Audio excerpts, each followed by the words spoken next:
kati agambye nti okujjako ng'alina SFC talina mwagenda kuleka nti addamu okuwenja akalulu ng'ali yekka. Kakati okusinziira ku biriwo Dr. Twaha Kagabo nti asanze akaseera akazibu mu constituency. Buli waagenda okusinziira ku betulina buli waagenda abantu bamugamba nti lwaki wava mu NOP, buli watuuka lwaki wava mu NOP n'ogenda mu NRM tubuulire nga tunaba kubaako ky'otubuulira kirala kyonna sooka otubuulire ensonga yakujja mu NOP. Wali tomanyiddwa ne tukuwa akalulu ku lwa NOP kakati tubuulire lwaki wavaayo.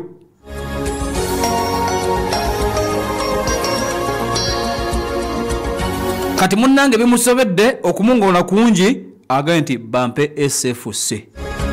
Bampe SFC kubanga tebigenda kumbeerera byangu. Mumpe SFC noonya akalulu bwe kiba si kyo sina bwe ngenda kanoonya bintu nge bigenda maaso n'okuleka nti boolya bitambula. Kakati agamba nti waliwo ekobaane nti banakibiina kya NUP ogenda maaso n'okuleka nti boolyawo bamutuusako obuzibu mu ngeri emu oba endala. Twaha Kagabo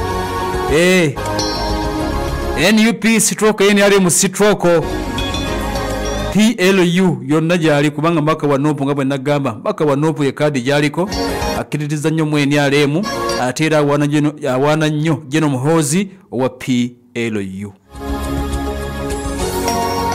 Kati bwe bitu bwe biri kankongere ebirala munda mu kibiina ekiyitibwa NRM tujja kudda akuga NUP maaso naye katumalirize NRM.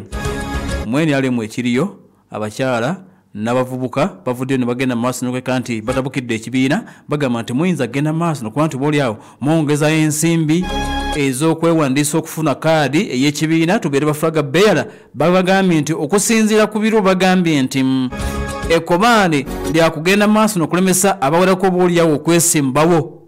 Kibiina kya NRM